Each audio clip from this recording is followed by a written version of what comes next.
Millionaire took a poor immigrant to his ex-fiancée's wedding, and what she did shocked everyone.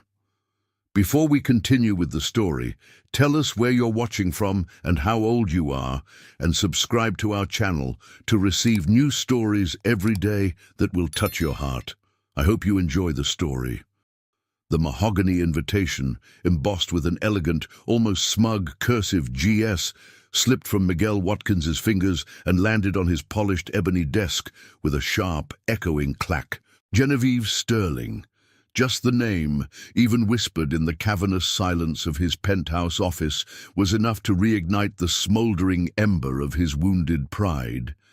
He closed his eyes for a fleeting second, the image of her perfectly sculpted smile, framed by cascading blonde curls, flashing behind his eyelids. Socially palatable, she'd purred, her voice dripping with the condescension of old money when she'd broken off their engagement.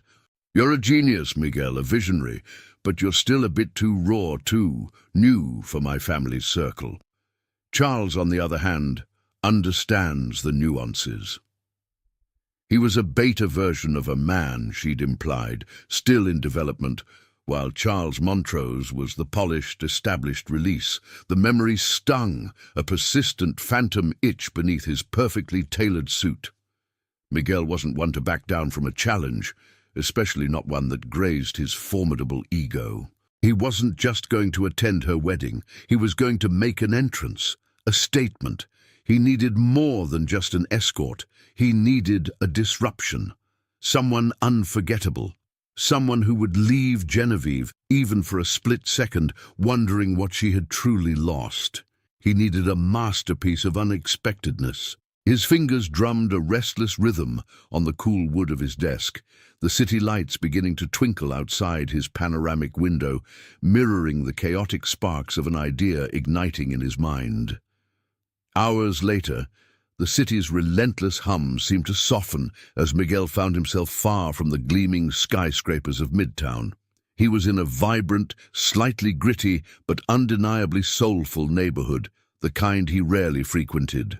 The air was thick with the scent of street food and blooming jasmine, a stark contrast to the sterile, climate-controlled environments he inhabited daily. Then it reached him. A melody, liquid and sorrowful, rising above the urban din. It was a violin, played with an intensity that transcended mere skill. Each note vibrated with a raw, undeniable passion, pulling at something deep within him he hadn't known was there. He followed the sound, drawn like a moth to a flame, until he saw her. She was sitting on a weathered park bench, amidst the late afternoon shadows, her simple clothes hinting at a life of quiet struggle. Her hair, a cascade of dark waves, framed a face that, even without makeup, possessed a striking, almost ethereal beauty. The violin, a well-worn instrument with scuffs and scratches that spoke of a long, arduous journey, rested against her shoulder. Her bow danced across the strings, coaxing out notes that seemed to paint colors onto the drab concrete. Hues of longing, resilience, and a quiet, fierce hope. She wasn't holding out a hand for charity. She was performing, sharing a piece of her soul with anyone who cared to listen, demanding nothing but the space to exist. Her eyes, pools of deep, thoughtful brown, held an unspoken narrative, a history Miguel, for all his data analysis and market predictions, found utterly indecipherable. An impulsive surge, alien and compelling, propelled him forward. He stopped a few feet from her, hands casually tucked into his pockets, trying to project an air of nonchalant authority. "Need a favor," he blurted out, his voice, usually so precise and controlled, sounding surprisingly abrupt in the open air. Sofia Ramirez lowered her violin slowly, her gaze drifting from the instrument to him. There was no startled flinch, no wide-eyed awe, just a calm, assessing stare. Then one perfect eyebrow arched, a subtle gesture that spoke volumes. Her voice, when it came, was soft, a melodic whisper touched with a faint, unidentifiable accent, yet it cut through his facade with surprising sharpness. "The kind of favor that costs a soul or a fortune." A ghost of a smirk played on her lips, hinting at a dry wit he hadn't anticipated. Miguel felt an unfamiliar flicker of amusement, a genuine one, not the practiced smile he reserved for investors. "A fortune, perhaps," he countered, leaning slightly closer. "I need an escort for an event, just for one night. I can pay you enough to change your life." It was a line pulled straight from a B-movie script, he knew, a grand, dramatic flourish. He half expected gratitude, or at least a breathless gasp. What he got instead was far more captivating. Her deep brown eyes, which had held so much sorrow in their musical depths, now glittered with something akin to defiance. She tilted her head slightly, studying him as if he were a peculiar specimen under a microscope. "Change my life," she repeated slowly, the words laced with a subtle, disarming sarcasm. "That's a tempting offer for someone with nothing to lose, I suppose." She paused, her gaze unwavering. "But I'm not a toy, Mr. Watkins. I'm not some decorative doll you can buy for a night to parade around your rich friends." That response, that utterly unyielding response, coming from a woman he'd literally found playing a worn violin on a park bench, struck Miguel like a lightning bolt. No one spoke to him like that. Not his employees, not his rivals, certainly not Genevieve. He hadn't wanted a doll, after all. He wanted a shock. And Sophia, with her unshakable dignity, her cutting sarcasm, and that inexplicable fire in her eyes, seemed less like a candidate and more like the perfect, volatile masterpiece he'd been searching for. The corners of his lips curved into a genuine, intrigued smile. "You're hired," he murmured, his mind already spinning with the possibilities. "And believe me, Ms. Ramirez, I wouldn't have it any other way." He wondered, with a jolt of unfamiliar excitement, what hidden depths she still held, waiting to surprise him. Sophia's gaze, unblinking and piercing, held Miguel's. There was no flicker of awe or greed in her eyes, just a raw assessment of his proposal. The city hummed outside the cafe window, a stark counterpoint to the quiet intensity of their exchange. "Change my life," she'd echoed, the words laced with a skepticism that bit deeper than any insult. "That's a grand promise, Mr. Watkins, and I've learned that grand promises often come with invisible costs." Miguel leaned back, a muscle ticking in his jaw. This wasn't the fawning gratitude he usually encountered. "No hidden clauses, Miss Ramirez. Just one night. You're my date to a wedding. That's it." Sophia's chin lifted. "And what about the money? You said enough to change my life. What does that mean precisely?" Her voice was calm, utterly devoid of desperation, even as Miguel knew her circumstances were dire. He named a sum, a figure that made even his hardened business manager wince when he'd first discussed it. Sophia didn't gasp. Her eyes widened fractionally, then narrowed. "That's substantial. But this isn't for frivolity, Mr. Watkins. This isn't for fancy clothes or a new apartment for me. It's for my abuela." The word grandmother, spoken with such tender reverence, softened her sharp edges for a moment. "She's ill back home. I left everything, immigrated alone, searching for a way to bring her here, to get her proper care. This money, this would be for her. A chance for her to live, to finally have peace." A profound weariness settled over her features, pulling at Miguel's chest in a way he hadn't anticipated. He cleared his throat. "Understood. Your grandmother. A noble cause." He found himself nodding, a strange, unfamiliar emotion stirring within him. It wasn't pity, it was a profound, almost uncomfortable respect. This woman who held so little, harbored a love so vast, it commanded her every action. It was a depth Miguel rarely encountered in his gilded world. The days that followed blurred into a whirlwind. Miguel, with an almost manic intensity, orchestrated Sophia's transformation. His usual approach was to delegate, but with Sophia, he found himself personally involved, a silent observer in a world designed for superficiality. Their first stop was a renowned salon on Fifth Avenue, a temple to beauty where the air hung heavy with the sweet scent of expensive hair products and the low hum of dryers. Stylists, sleek and elegant, fluttered around Sophia like exotic birds. Miguel watched her from a plush leather chair, a discreet distance away. Sophia sat in the styling chair, her shoulders squared, her expression unreadable.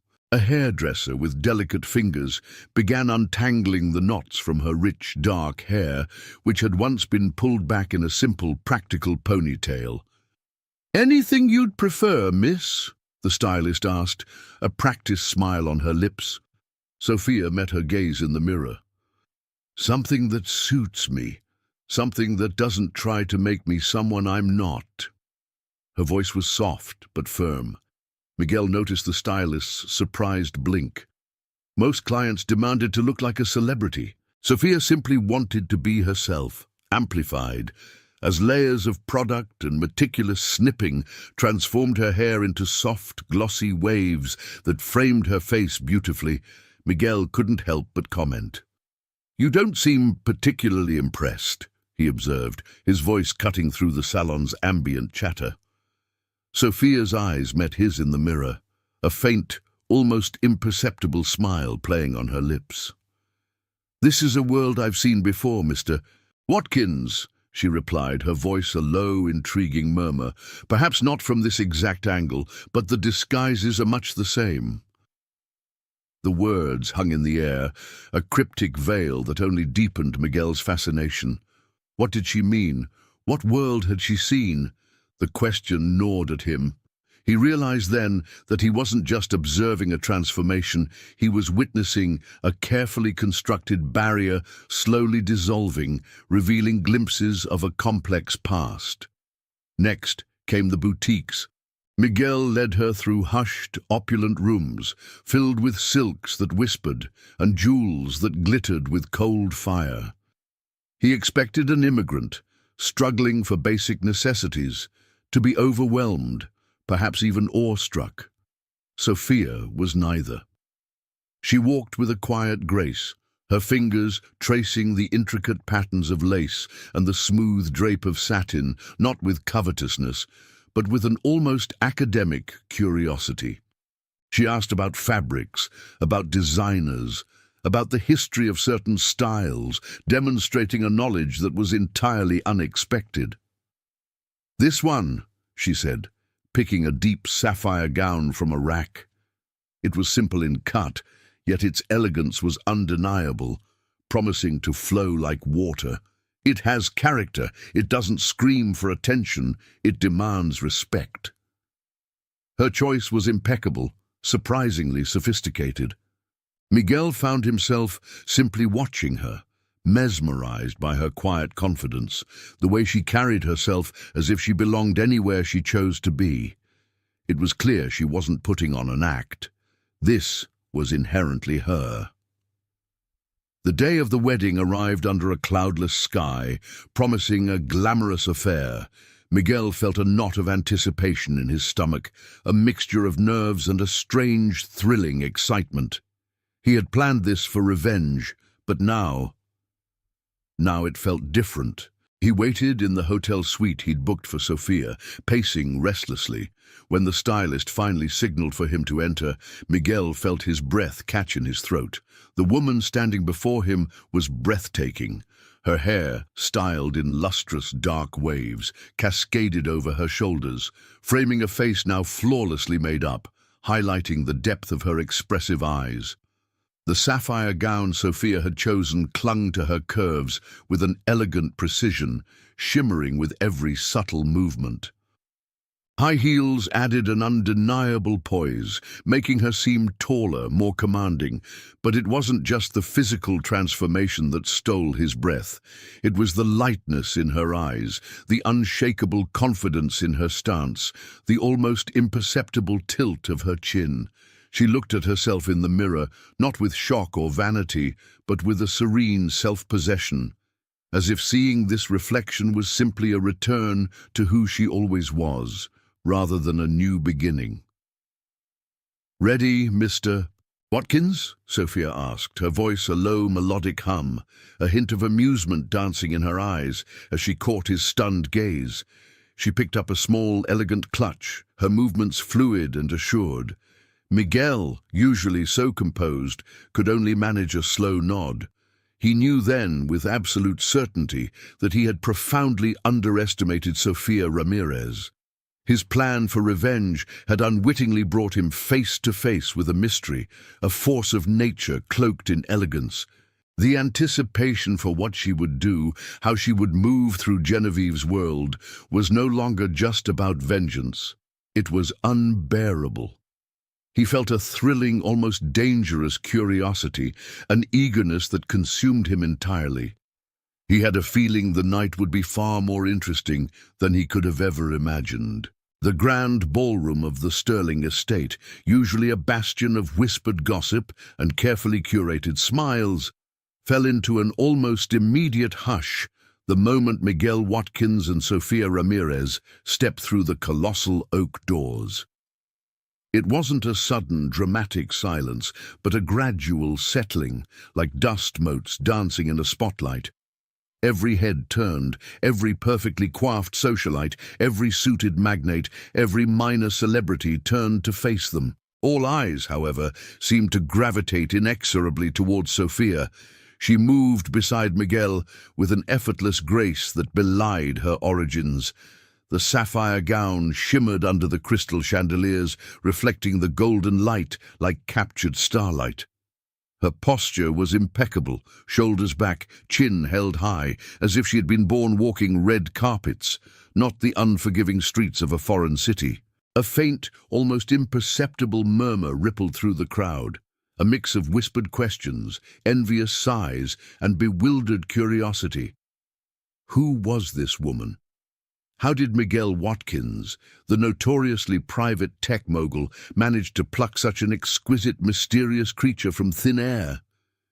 Miguel felt a surge of exhilaration, a fierce triumph that tasted sweeter than any business deal he'd ever closed.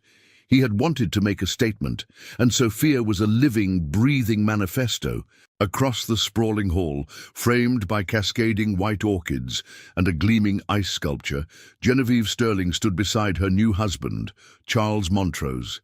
Her bridal gown, a custom-designed silk masterpiece, seemed to glow under the lights, but her smile, previously fixed in an expression of perfect bridal bliss, wavered almost imperceptibly. Her gaze, initially sweeping the room with proprietary pride, snagged on Miguel, then locked onto Sofia. The color drained from her face, leaving her porcelain skin even paler. A flicker of raw, unadulterated shock crossed her features before she quickly masked it. Miguel, with a calculated smile that didn't quite reach his eyes, led Sofia directly towards the bridal party, a predator circling its prey. "Genevieve, darling. Charles, what a delightful surprise to see us, wouldn't you agree?" His tone was smooth, laced with just the right amount of polite malice. Genevieve blinked once, twice, as if clearing cobwebs from her vision.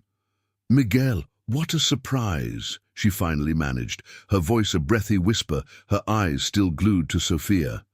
"And who is your charming companion?" Her words trailed off, a hint of suspicion tainting the forced sweetness. Before Miguel could even formulate a suitably vague and irritating response, Sofia took a step forward, extending a gloved hand with an astonishingly natural elegance. Her smile was small, polite, but utterly devoid of subservience. "Sofia Ramirez. A pleasure to finally meet you, Genevieve." Her grip was firm, brief. "I must say the decor is absolutely exquisite, but I do wonder if it truly reflects the soul of the celebration." Her voice, low and melodic, carried a subtle, almost imperceptible challenge. It was a comment that sounded complimentary on the surface, but held a double edge, hinting at a depth Genevieve clearly lacked. Miguel felt a shiver of delight. Sofia wasn't just playing his game, she was elevating it. Genevieve's forced smile faltered, replaced by a subtle tightening around her eyes. She was unnerved, precisely as Miguel had intended. The night wore on, a ballet of forced smiles, clinking champagne flutes and thinly veiled curiosity directed at Sophia. She moved through the high society crowd with an innate grace, engaging in polite conversation, never once faltering. Miguel watched her, a growing fascination eclipsing his initial desire for revenge. She wasn't just blending in, she was captivating them. Then came the principal toast. Charles, radiating an air of self-importance, raised his glass. To Genevieve, my beautiful bride, and to a lifetime of happiness, surrounded by true elegance and refined company.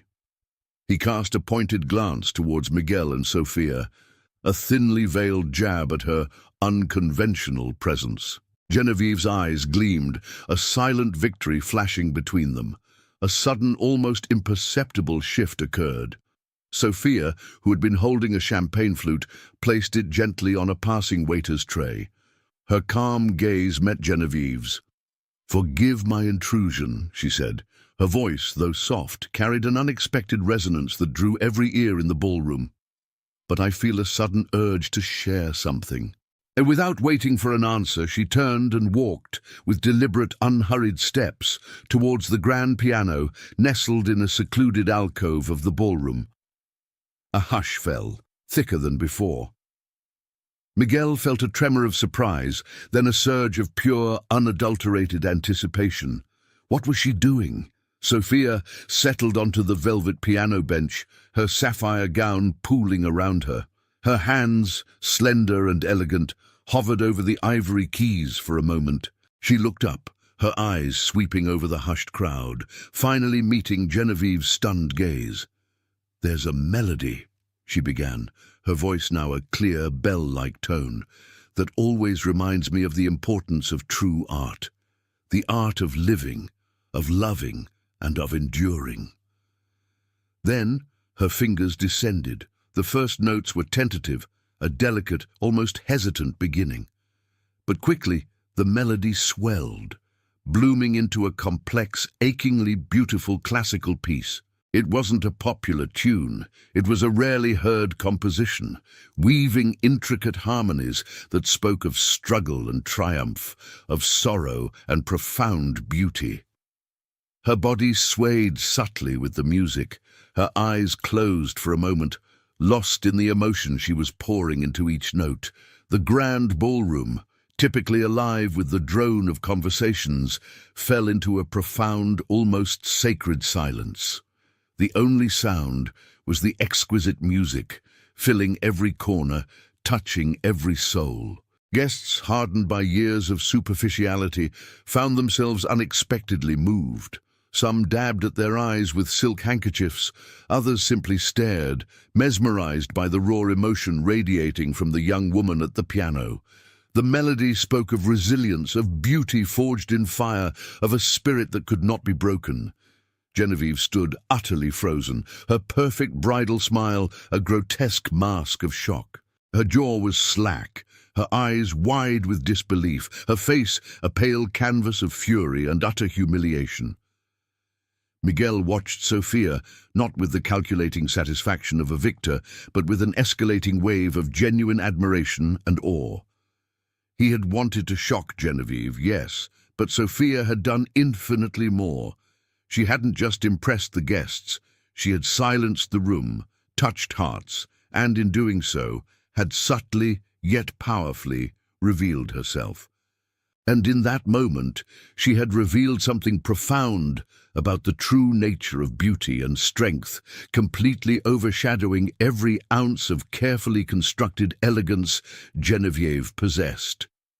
Miguel felt a growing realization, a profound shift within him. He didn't know who this woman truly was, not yet, but he knew, with a certainty that hummed in his very bones, that she had just done something far more impactful than merely shocking everyone. She had awakened something within him too. The dazzling, reverberating notes of Sophia's violin performance lingered in the grand ballroom, long after her final bow. The air was thick with an astonished silence, a palpable energy that had completely hijacked Genevieve's meticulously planned wedding reception. Guests, moments before gossiping about stocks and scandals, now whispered about Sophia. Who was she? Where did Miguel Watkins find her? Her impromptu concert had stripped away the superficial veneer of the event, revealing something raw and undeniably human.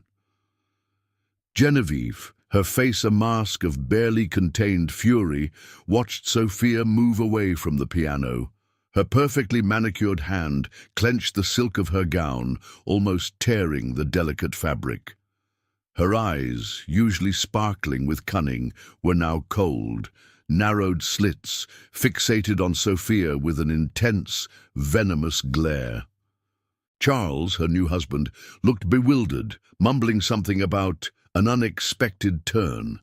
Miguel, however, felt a complex surge of emotions. There was indeed a triumphant satisfaction, a delicious taste of vindication as he watched Genevieve's public humiliation.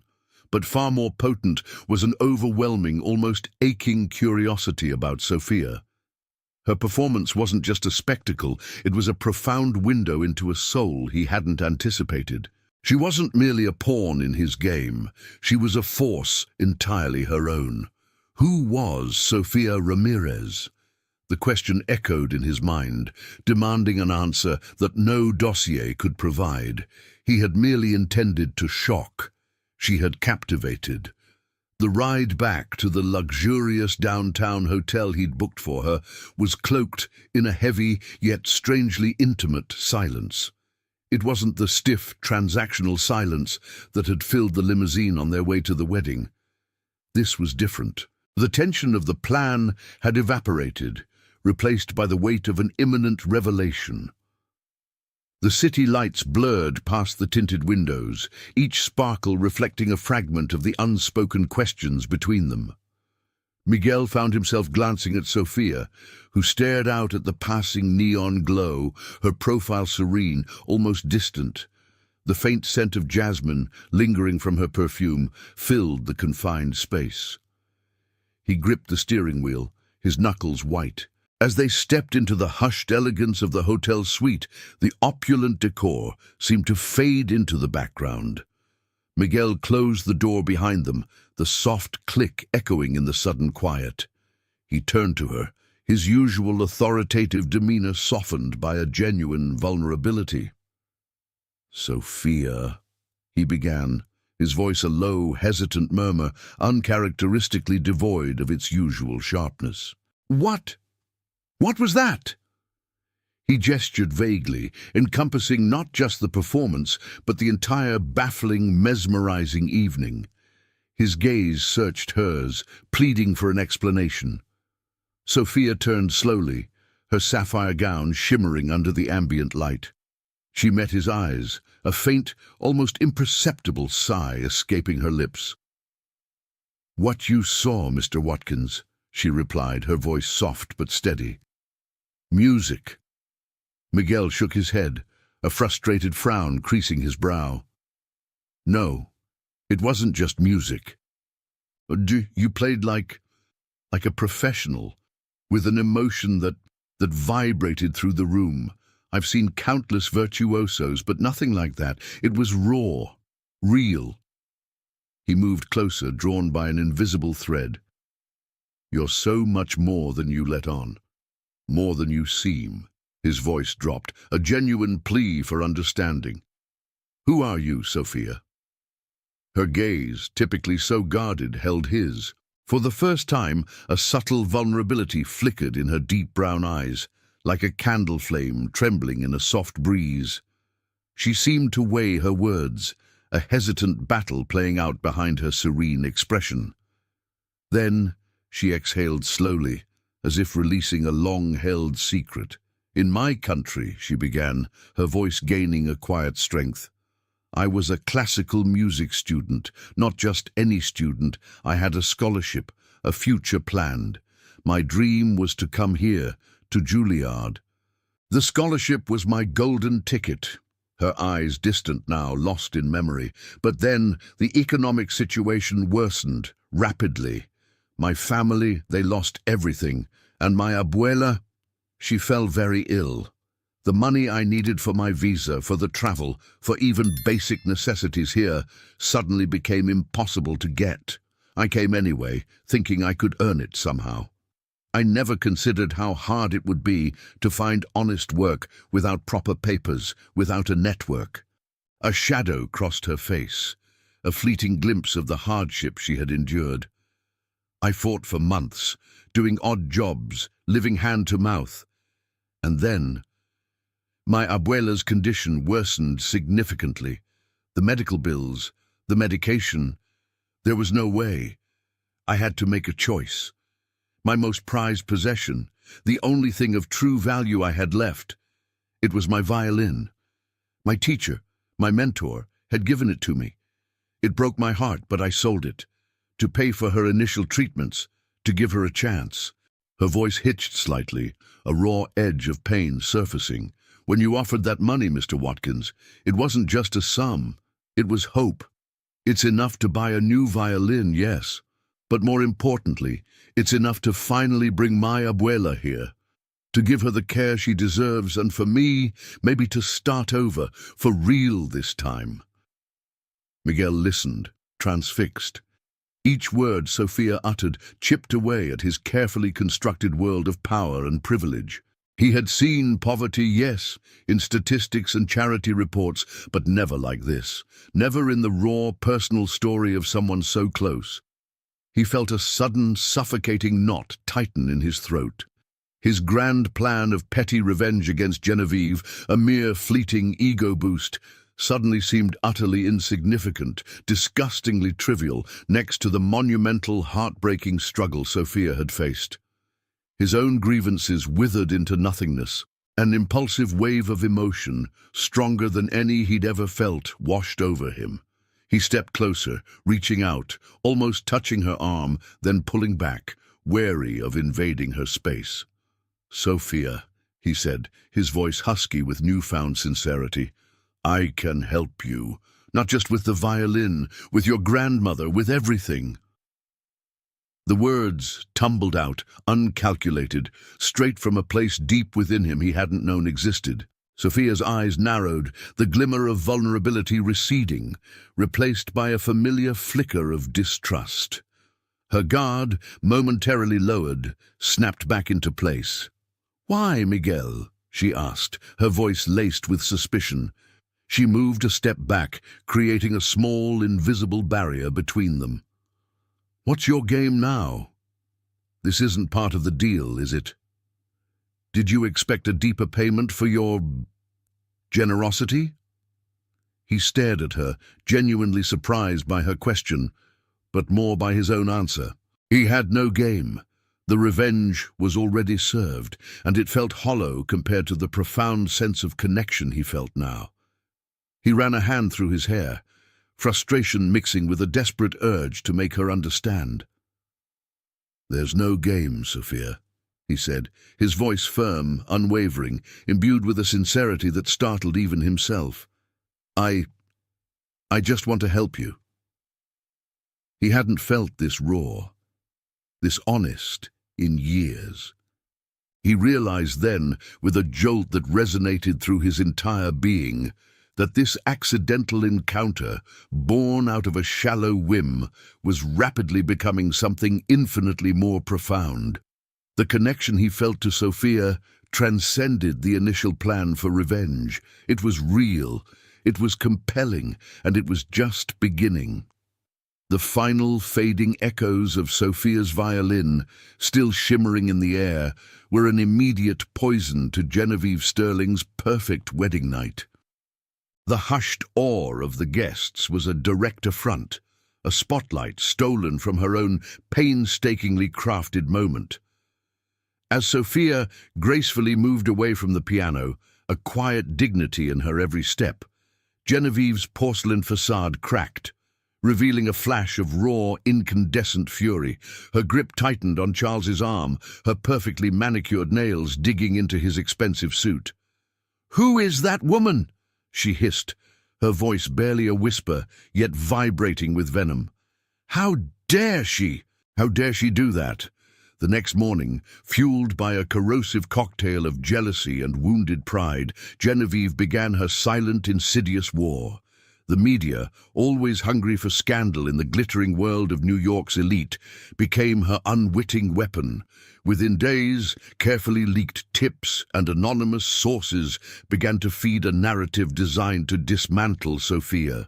Gossip columns, usually reserved for celebrity affairs, suddenly featured grainy photos of Sophia from her street-performing days, juxtaposed with the dazzling images from the wedding. Headlines shrieked, "Watkins's mystery date, a street performer's rise or a gold digger's game? Immigrant Cinderella or opportunist?" The articles, laced with barely concealed xenophobia, painted Sophia as a calculating opportunist who had manipulated Miguel, hinting at her undocumented status and questioning her motives for being in the country. Sources close to the Sterling family, one particularly vicious piece claimed, suggest Ms. Ramirez exploited Mr. Watkins's good faith. Sophia felt the blows keenly. Each article was a fresh sting, a public stripping away of her hard-won dignity. She saw the suspicious glances of strangers, the veiled judgment in coffee shops, the way some old acquaintances from the immigrant community suddenly looked away. Her shoulders would sometimes slump, a weariness settling into her bones that even her violin couldn't soothe. But she didn't break. The years of struggle, of silent endurance, had forged a core of unyielding strength within her. She'd faced worse than malicious gossip. Yet the thought of this ugliness tainting Miguel's reputation, or worse, jeopardizing her dream of bringing her abuela here, was a constant, sharp worry. Miguel, meanwhile, was in his war room, his sprawling office, now cluttered with legal documents and news clippings. His usual calm, analytical demeanor had been replaced by a simmering rage. He slammed a tablet onto his desk, the screen displaying another venomous article. "An opportunist," he muttered through gritted teeth. "Good faith? Genevieve, you self-serving viper!" His fury was cold, precise, and entirely focused. Michael Jones, Miguel's loyal friend and chief of staff, watched him from the doorway, a thoughtful expression on his face. He'd known Miguel for years, seen him through ruthless takeovers and cutthroat negotiations. But this was different. The anger wasn't just about protecting his own image. It was something fiercely protective, almost personal. "You're not just fighting for yourself anymore, are you?" Michael observed quietly, stepping into the room. His voice was calm, a steady anchor in Miguel's storm. Miguel spun around, his eyes blazing. "No," he admitted, the word a raw confession. He walked to the window, staring out at the cityscape, not seeing the towering buildings, but the image of Sophia, composed yet vulnerable, playing her violin. "I'm fighting for her, for justice." The word felt foreign on his tongue, yet profoundly true. Genevieve's attacks weren't just petty. They were predatory, aimed at destroying someone innocent and deserving. Without hesitation, Miguel unleashed the full force of his empire. He wasn't just wealthy, he commanded armies of brilliant minds. He put his top legal team on Sophia's case, specifically specialists in immigration law, instructing them to fast-track every possible avenue to regularize her status. Every loophole, every precedent, every possible path. "Get it done, and get it done yesterday," he'd barked into the phone. Simultaneously, his formidable public relations firm, usually tasked with launching products, was redirected to meticulously dismantle Genevieve's smear campaign. They dug up Sophia's academic records from her home country, subtle proofs of her artistic prowess, and stories from the immigrant community about her quiet kindness. Their strategy wasn't to attack Genevieve, but to reveal Sophia's true, luminous character, letting the contrast expose Genevieve's own malice. Sophia, however, initially recoiled from the sheer scale of Miguel's intervention. She was used to fighting her battles alone with only her wits and resilience. The idea of being a recipient of such overwhelming, expensive assistance felt alien and terrifying. She met Miguel in his office, the air thick with the scent of freshly printed documents. "Miguel," she said, her voice firm, despite the tremor in her hands, "I appreciate this, truly, but I fight my own battles, I always have." Her pride, as unyielding as ever, was evident in her posture. "I don't want to be a burden. I don't want to depend on anyone, especially not you. This isn't what we agreed to." Miguel walked towards her, his movement slow and deliberate. He stopped just inches away, his piercing gaze holding hers, unwavering. The depth in his eyes was something new, something that had blossomed in the days since the wedding. "And I fight with those I care about, Sophia," he responded, his voice soft, yet resonating with an unshakable conviction. His words were not a command, but a declaration, an offer of partnership, not control. He wasn't trying to own her. He was trying to stand beside her.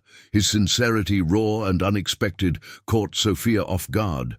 A warmth, unfamiliar and deeply comforting, spread through her chest. It was a feeling she hadn't known she craved, the sensation of not being alone. For so long she had carried the weight of her struggles, of her abuela's hopes, entirely on her own shoulders. Now here was this man, this formidable magnate, offering not charity, but solidarity. Her eyes softened, a faint shimmer of unshed tears, making them sparkle like polished amber. For the first time in what felt like an eternity, she allowed herself to lean, just a fraction, on someone else.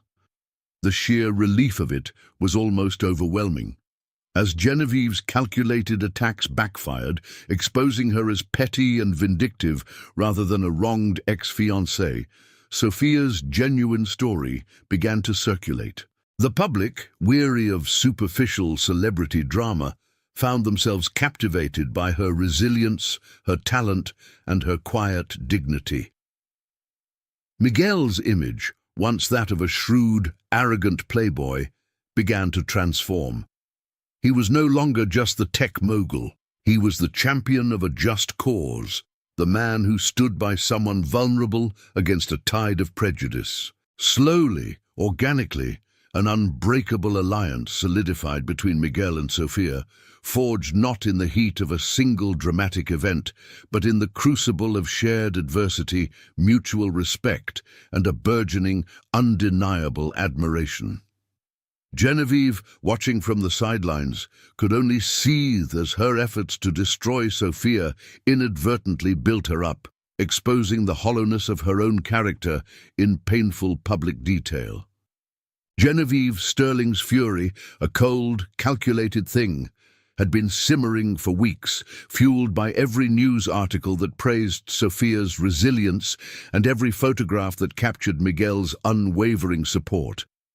Her media attacks had backfired spectacularly, only serving to highlight Sophia's genuine spirit and Miguel's newfound integrity. The public had rallied around the immigrant artist, and Genevieve, accustomed to manipulating narratives, found herself cornered, exposed as petty and vindictive. Her carefully constructed image was crumbling, piece by painful piece. She slammed her fist onto the antique desk in her family's private study, the delicate porcelain teacup rattling in its saucer. "This cannot stand," she spat, her voice a low, dangerous growl. "She's a nobody, a refugee. She has no right to overshadow me, to exist in my world." Her eyes, usually a calm blue, were now blazing with a raw, unhinged anger. If she couldn't discredit Sophia in the court of public opinion, she would destroy her in the court of law. Genevieve made a series of discreet, chilling phone calls. Her family's extensive network, built on generations of influence, was vast and shadowy. She found lawyers, sharp and unscrupulous, who specialized in exploitation of loopholes and weaknesses in the immigration system. Their mission was clear: launch a deportation process against Sofia Ramirez, leveraging every distorted piece of information about her initial visa application, every missing document, every minute technicality. The objective was chillingly simple: eliminate Sofia from Miguel's life and from the country permanently. The legal notice arrived in a plain brown envelope, slipped under the door of Sofia's small, sparsely furnished apartment. The paper felt like a death sentence in her hands. She read the cold, bureaucratic language, her heart hammering against her ribs like a trapped bird. Notice to appear. Violation of terms. Deportation proceedings initiated. The words swam before her eyes, blurring into a terrifying nightmare. A wave of icy dread washed over Sofia. This wasn't just about her future. It was about her past, her present, and her deepest hopes. The image of her abuela, frail and waiting, flashed in her mind. All her struggles, all her silent endurance, all her dreams of a life free from fear. They suddenly seemed impossibly fragile, perched on the edge of a precipice.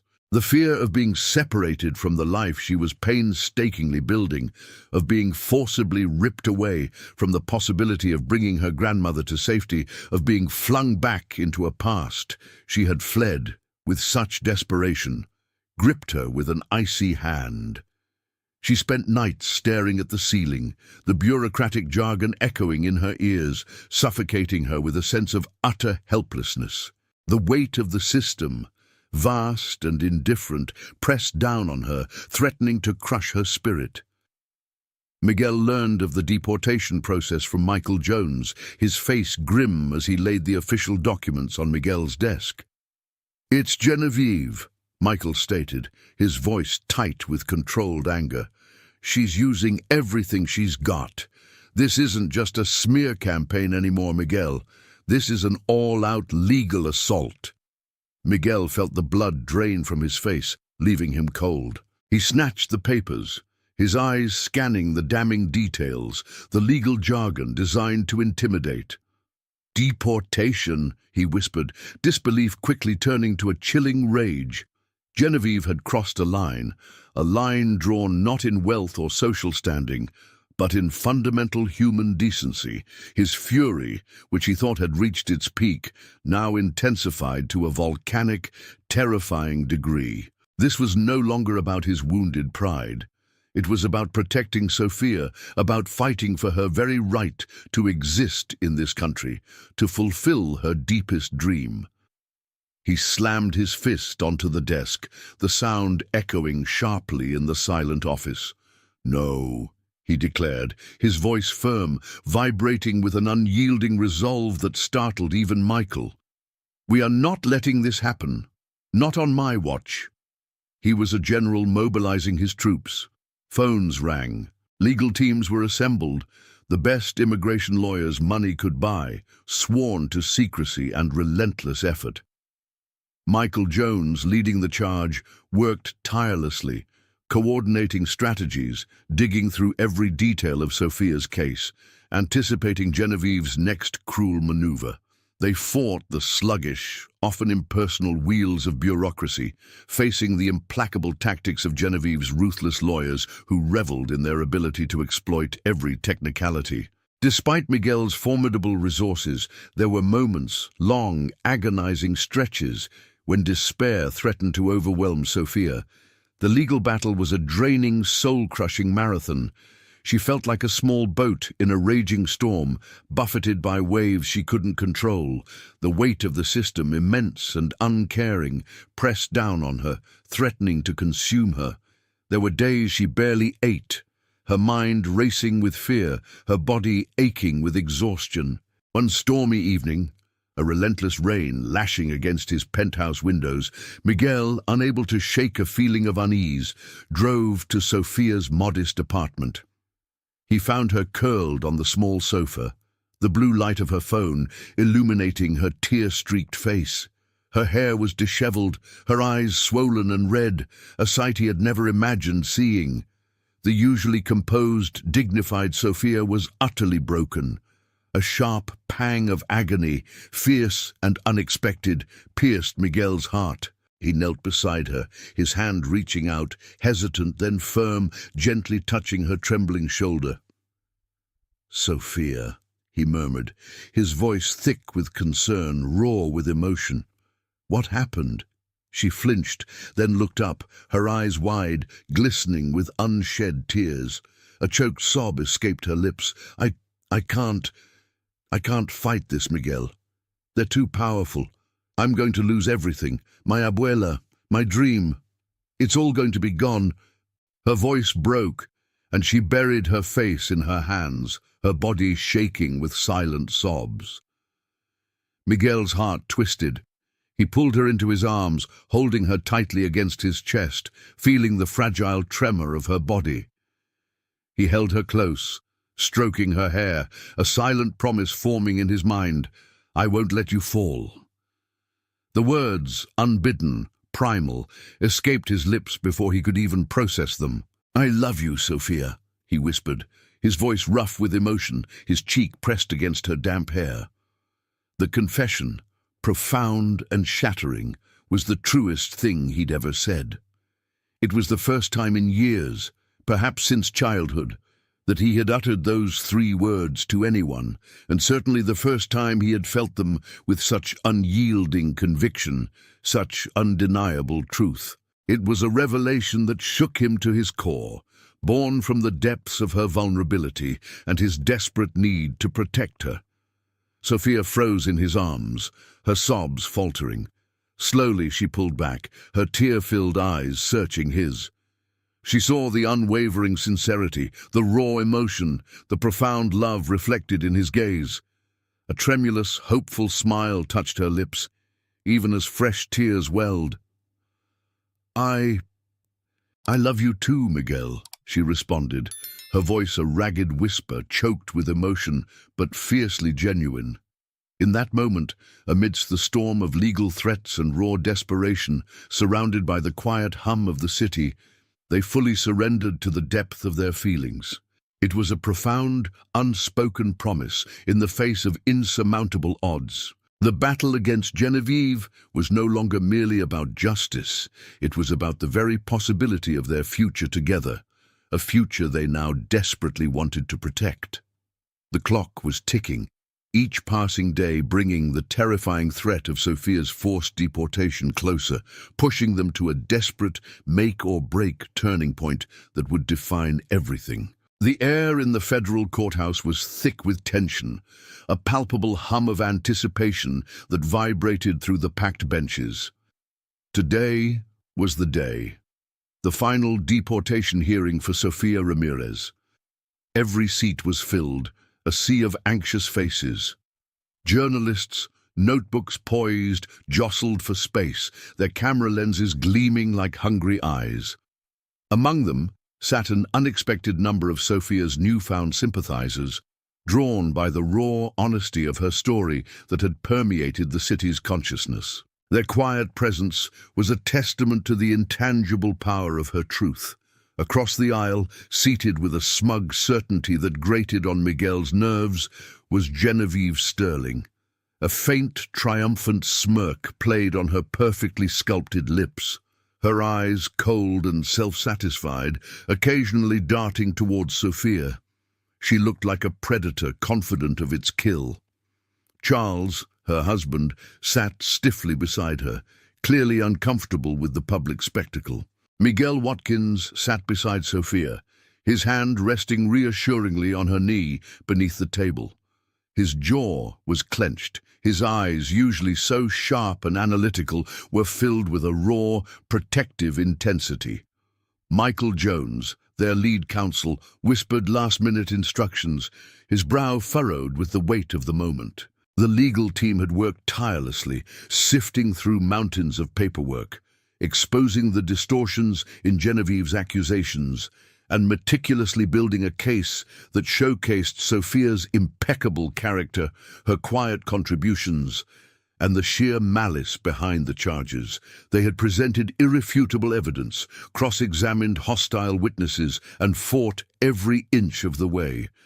But legal battles, Miguel knew, were often unpredictable, swayed by technicalities and human bias. Sophia, clad in a simple but elegant cream suit, felt a tremor run through her. Her heart hammered against her ribs, a frantic drumbeat of fear and hope. She clacked a nervous pen against her notepad, the sound barely audible over the low murmur of the courtroom. This is it, she thought. Everything rests on this moment. My abuela. Our future. Despite Miguel's unwavering support, the immense pressure of the bureaucratic machine had been relentless. As the arguments concluded, and the judge, a stern-faced woman with piercing eyes, prepared to deliver her verdict, Sophia felt an overwhelming urge. A voice from deep within, an insistent whisper, urged her to speak. This wasn't just a legal case, it was her life. She nudged Miguel's arm, her voice a hushed plea. "Miguel," she whispered, Can I say something? Please." Miguel looked at her, seeing the desperation and the fierce resolve in her eyes. He knew her spirit. He nodded, a silent command to Michael. Michael, surprised, looked at the judge, then back at Sophia, understanding dawning in his eyes. "Your Honor," Michael requested, his voice clear, "my client, Ms. Ramirez, has a statement she wishes to make." A ripple of surprise went through the courtroom.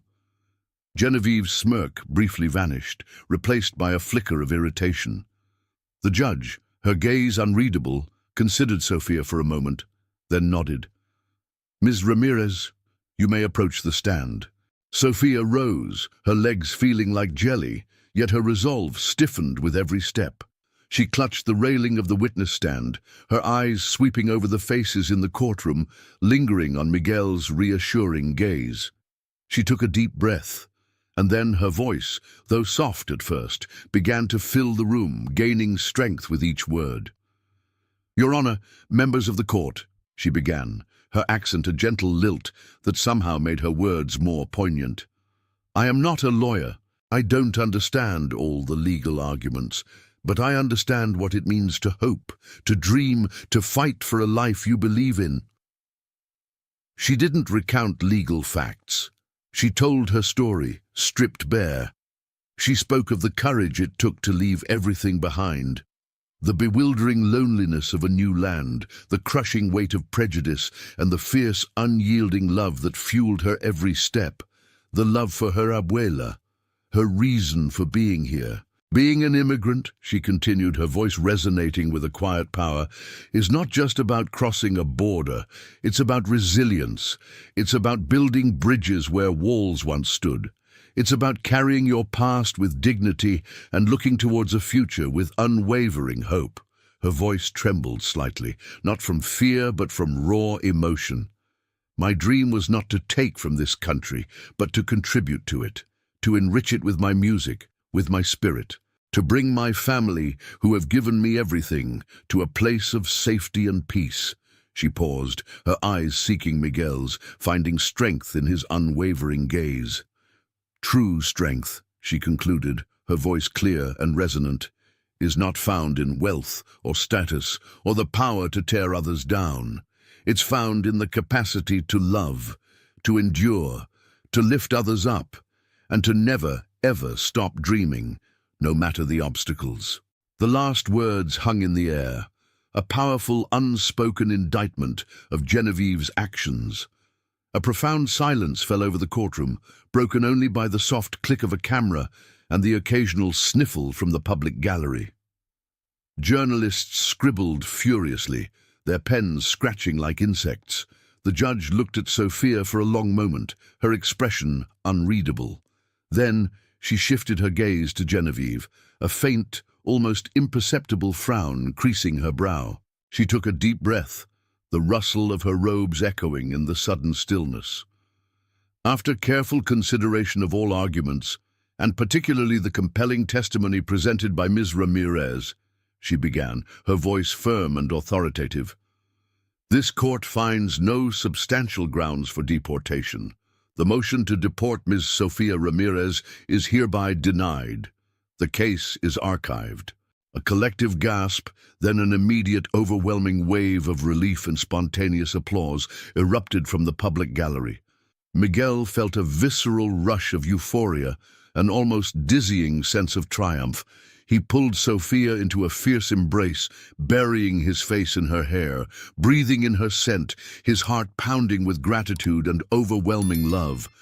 Sophia clung to him, tears streaming down her face, tears not of sorrow but of pure, unadulterated joy. Genevieve, across the aisle, sat utterly frozen, her face a mask of disbelief, her jaw slack, her victory snatched away in a single, devastating moment. Her meticulously crafted plan had not only failed, but had backfired spectacularly, exposing her own cruel emptiness to the world. The months that followed were a whirlwind of blossoming dreams and deepening love. Sophia, with Miguel's unwavering support, poured her heart into her passions. She founded Harmonies for Hope, a non-profit organization dedicated to assisting talented immigrants navigate the complex legal and financial hurdles she herself had faced. She also established a free music school in a vibrant, underserved community where she personally taught aspiring young musicians, her joy evident in every note she played alongside them. Her name became synonymous with resilience, inspiration, and the power of human connection. The press, captivated by her true story, now championed her as a symbol of hope.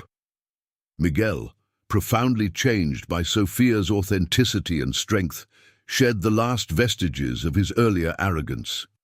He became a more active, compassionate philanthropist, investing not just in technology, but in social ventures that uplifted communities. His reputation grew exponentially, not merely for his wealth or his business acumen, but for his integrity, his character, and the quiet dignity with which he stood by Sophia.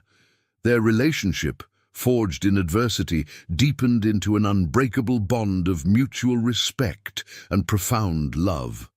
One golden sunset evening, as the last rays of light painted the New York skyline in hues of orange and purple, Miguel pulled Sophia onto the expansive terrace of his penthouse apartment. The city, which Sophia had once struggled to survive in, now seemed to belong to her, twinkling below like a jeweled crown. He held her close, tracing the line of her jaw with his thumb. "You changed my life, Sophia Ramirez," he murmured, his voice husky with emotion, his gaze locked on hers. "You showed me what truly matters, what true strength is." She leaned into his embrace, her eyes, luminous with love, shimmering with unshed tears. "And you gave me a home, Miguel Watkins," she replied softly, her voice filled with tenderness. "Not a place, but a home in my heart, a place where I finally feel safe, truly seen." Miguel gently pulled away, dropping to one knee. The city lights blurred behind him, but all Sophia saw was the profound love in his eyes as he pulled a small, velvet box from his pocket. Her breath hitched. "Sophia," he began, his voice trembling slightly, "will you give me the honor of being my wife, my partner, the mother of our children, and the eternal, unexpected brilliance of my life?" Tears welled in Sophia's eyes, overflowing and tracing paths down her cheeks. Her heart swelled with an emotion so vast it almost overwhelmed her. "Yes, Miguel," she choked out, her voice thick with joy. "1,000 times, yes." He rose, pulling her into a passionate kiss under the vast starry sky. They held each other, knowing that life had brought them together in the most unexpected way, pulling them from opposite worlds to build a future where true brilliance wasn't measured by fortune or status, but by the unwavering love, the quiet resilience, and the profound authenticity they had found in each other. Their story, once a tale of vengeance and struggle, had become a testament that love, when true, could overcome any adversity, making the most unexpected spark the brightest light of all. We want to hear your opinion about this beautiful love story. Let us know what you thought of this plot, full of emotions and surprises. Tell us your name, where you are watching from, and what score you would give this story from 0 to 10, a story that touched hearts. And if you enjoyed the storyline, don't forget to like and subscribe to the channel so you don't miss the amazing new stories coming up. See you next time.